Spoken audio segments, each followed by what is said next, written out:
Ça, c'est la toute nouvelle Nissan Versa 2021 qui est en fait la gauloise du segment des sous-compacts, surtout en format berline. Alors, qu'est-ce qu'elle propose de nouveau cette année? Eh bien, c'est ce que vous allez découvrir maintenant.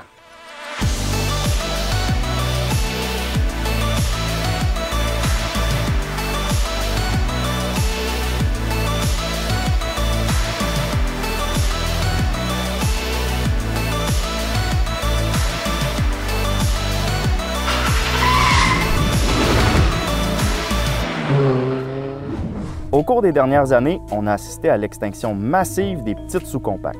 Accent, Fiesta, Yaris, Fit, Sonic, Fiat 500, Mazda 2, Rio 4 portes et Mirage G4 sont toutes des voitures qui ont disparu chez la compétition et même chez Nissan, la Versa Note a été remplacée par le Kicks et la sympathique petite Micra vient de tirer sa révérence sur notre marché.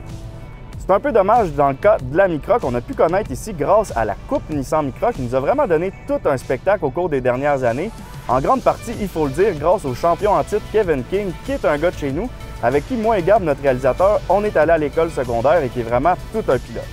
Mais malheureusement, cette auto-là n'était pas assez populaire sur le marché américain, qui ne sont pas vraiment des grands fans de haillons. Et donc, Nissan a décidé de complètement l'éliminer sur notre marché ici aussi, pour la remplacer par sa nouvelle génération de Versa. Alors, est-ce qu'elle a toujours sa raison d'être sur notre marché québécois? D'un point de vue purement marketing, la réponse c'est oui, puisque c'est pratiquement la dernière sous-compact berline qu'on peut acheter présentement sur notre marché. Et même si c'est un petit segment qui est plus ou moins rentable, Nissan sont tout de même assurés d'obtenir 100% des parts de marché. Du point de vue des consommateurs, maintenant, c'est une auto qui est intéressante, surtout pour les plus petits budgets.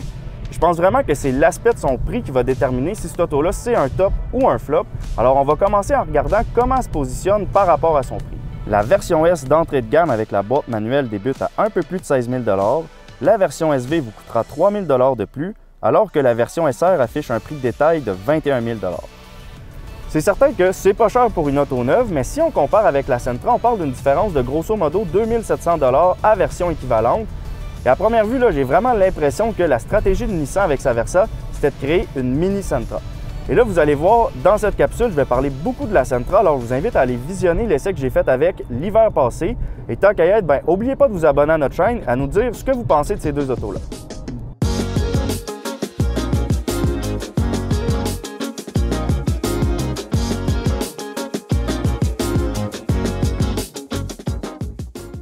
Donc, 2 700 $ d'écart, à ce prix-là, c'est environ 15 % de moins.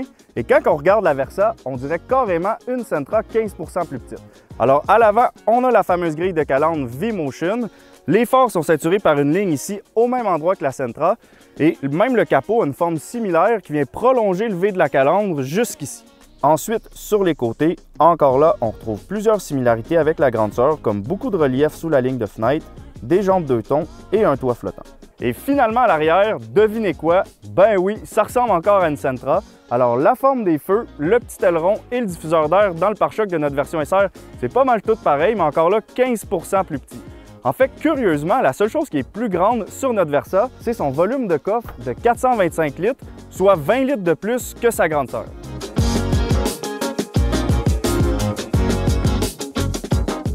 Donc, l'extérieur de la Versa est très similaire à celui de la Sentra, mais si on compare avec la Micra qu'elle remplace, disons que c'est nettement moins rudimentaire. Et quand on prend place à bord, c'est encore un peu le même principe de une coche en bas de la Sentra, mais 2 coches en haut de la Micra.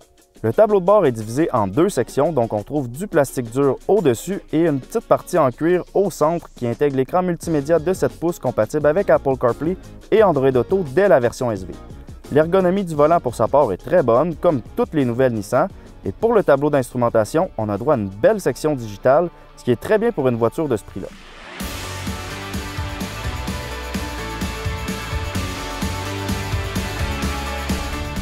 Sur la route, la Versa est confortable, on a des bons sièges, on est bien assis. Et on a même un petit appuie-bras ici qui est assez basique, mais qui fait quand même très bien le travail.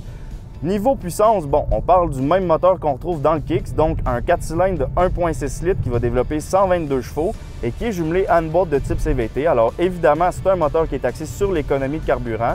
On parle d'une consommation d'environ 6,7 litres au 100 km combiné, ce qui est excellent. Et pour les temps d'accélération, calculez environ 10 secondes pour boucler le 0 à 100, ce qui est moins vite qu'une Sentra, mais quand même plus vite qu'une Micra.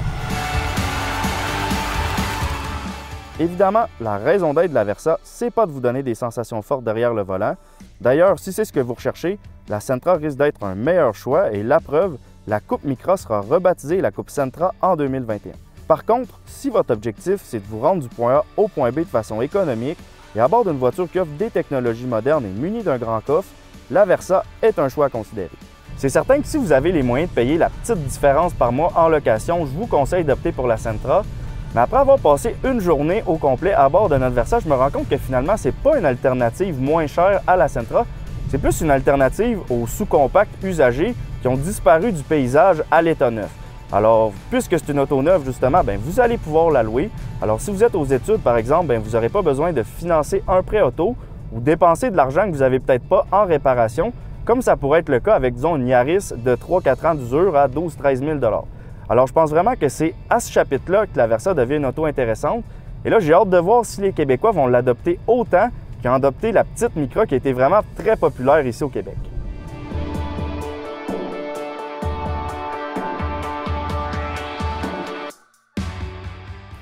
C'est donc sur ce que se termine l'essai d'aujourd'hui. Alors, dites-nous ce que vous pensez de la Versa. Et là, si vous voulez faire votre propre essai de la Versa ou la comparer avec la Sentra ou même avec une sous-compacte usagée, je vous invite à passer dans l'une des 5 concessions du groupe Bocage Nissan. Et d'ici là, n'oubliez pas de cliquer sur j'aime si vous avez aimé cette vidéo.